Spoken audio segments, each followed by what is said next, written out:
Diyan sana nalaya sa bang bukil lang.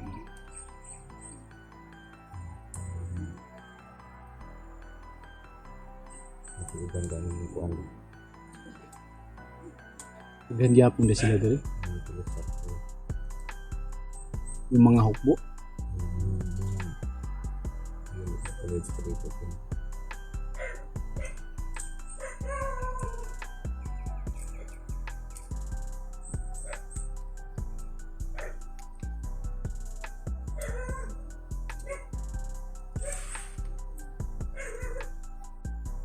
Ano ba ko yung bro?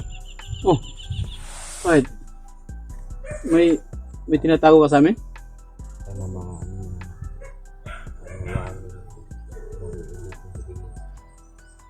hindi ko muna kayo pinatulogin dito sa kubo ko ngayon, ngayong gabi. Oo, sige, walang problema. Tapos kada gabi, pupunta kasi sila dito, baka napuntan kayo. Sino pumupunta dito sa'yo?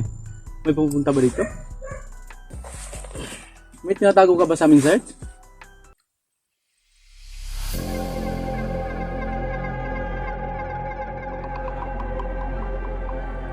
Ayaw mo umimik, sir. May tinatago ka? Nalilihim ka ba sa amin?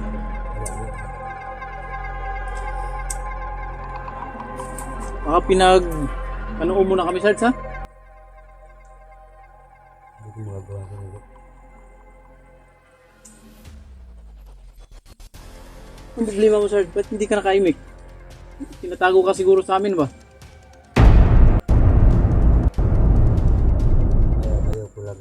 Ayaw ko lang kasi yung madamay at yung pamumuhay ko dito, ayaw ko rin madamay din. Kasi kapag nalaman nila na nandito kayo, Anong pag nalaman nila? Nalilito ako eh. Baka isa ka sa kanila o ano pa talagang sikreto mo, sir, sa amin? Mayroon ba talagang pumupunta rin dito sa kubo mo?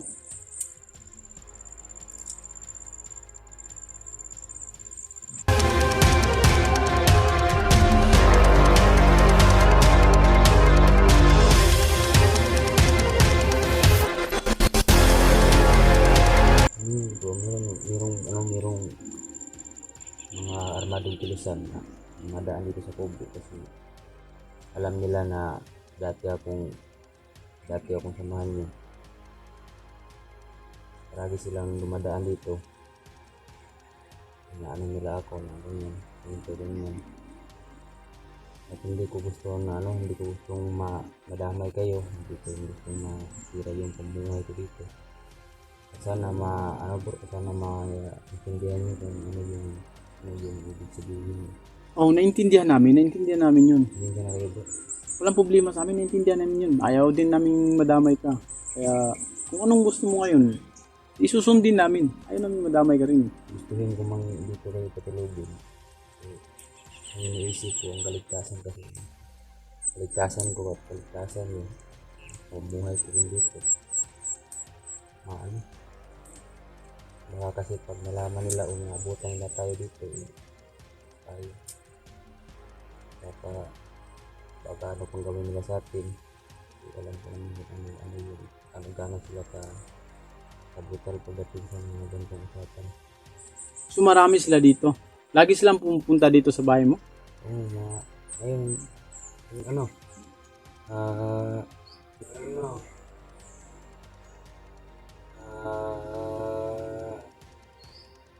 ganitong mga oras, gabi, ganyan. Ganitong mga oras, Oo. pumupunta sila, dumadalaw sila dito? Oo, dumadaan sila, galing siguro sila sa rondang gadting sa gubat.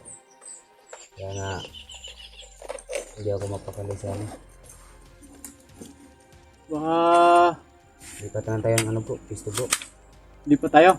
Kasi baka mabutan tayo dito.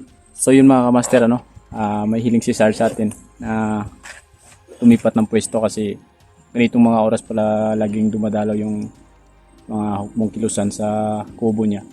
Kaya respetuhin natin yung kaibigan natin o kapatid Lang naman sa seguridad niya dahil sa katahimikan na rin. Oh, saan tayo pupunta ngayon? Safety. Eh, ikaw yung nakakalam dito eh. Huwag mo lang kaming ipagkanuno ha. Baka Hindi ko magagawa sa mga bro. Piniprotektahan ko lang yung kaligtasan sa bawat isa natin. Kasi mahirap na. Ang tahimik na ng pamumuhay ko dito. Tapos hindi naman sa ano bro, hindi ko naman sa hindi ko gustong tulungan kayo. Hindi ko kayo pwedeng patutulugin dito. Sa akin lang, kung wala lang talagang problema, pwede naman tayo dito. Kaso malaking problema ang kinakaharap natin. Yung malaman nilang dito tayo na to. Dito ko kayo patutulugin. Kaya so, lipat tayo ng pwesto. lipat lang tayo dito. So yun mga kamaster, lipat mo tayo ng pwesto kasi ganitong oras daw. Laging pumupunta yung mga hukbong kilusan sa kanyang kubo. Saka hindi naman pwede nating suwayin yung sabi ni Sarge dahil siya yung nakakalam dito. Dahil hindi nga, tulad ng sabi ko dati, hindi natin rin alam kung ano rin si Sarge dito. Sa katagalan niyang nawala. Kaya sundin na lang natin siya. So yun mga kamaster, ano?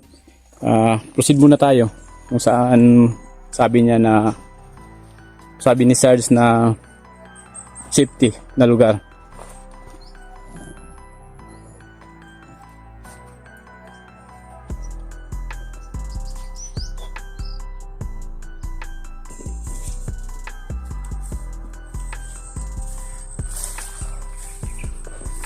So yun mga kamaster,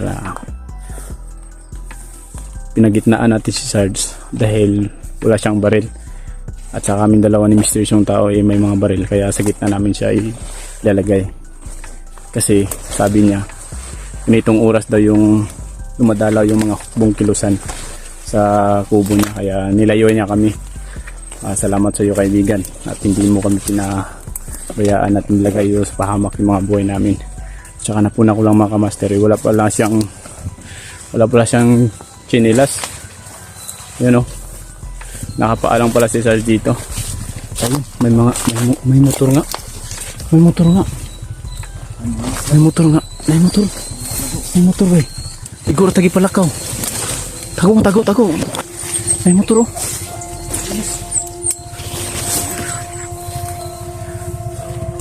So yun mga master,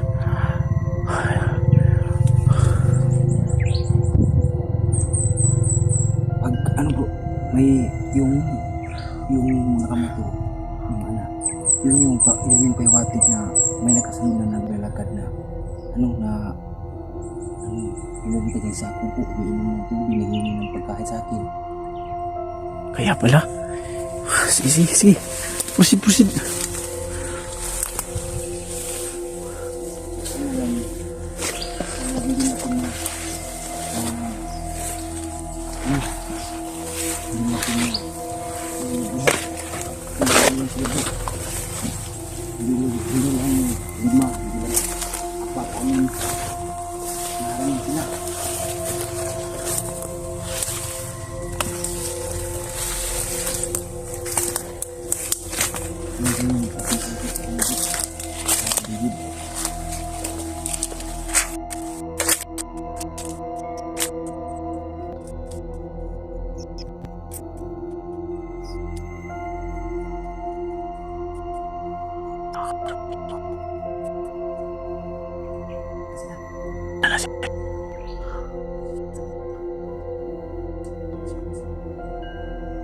Saan ba nakahanap na ka-Sarge? So ayun, sa unahan. Ayun.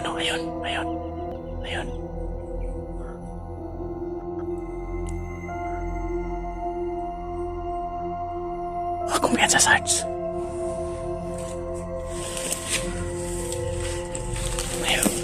May mga motor na nakaligid sa palikod. Ha? Asalpit. Ugot. Pababa. Marami pa nakasunod yan.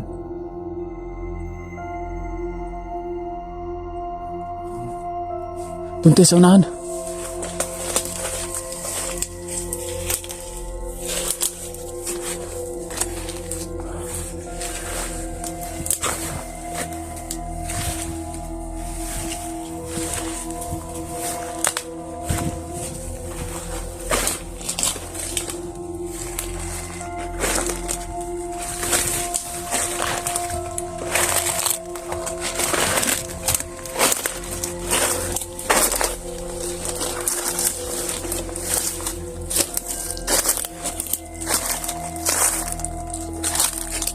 Doon tayo. Doon tayo. Sunahan.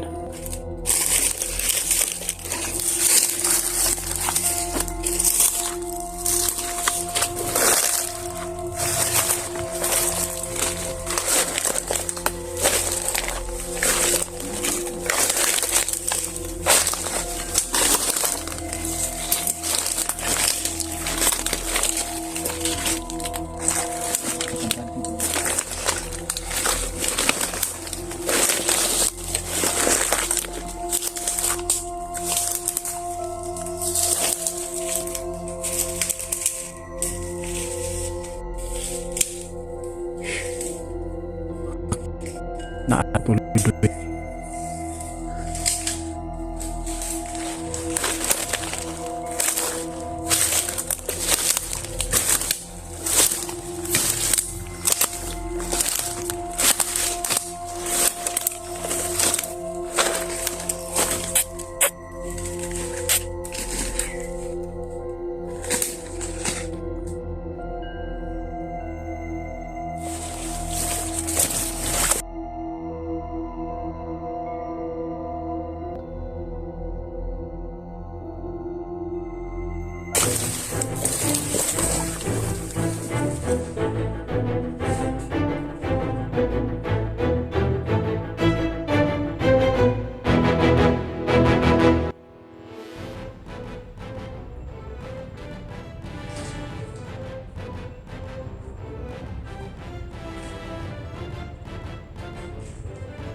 Saan niyo si Sarge ngayon? Saan niyo sa kanyang kubo? Pupunta na doon. Di tulad ng dati.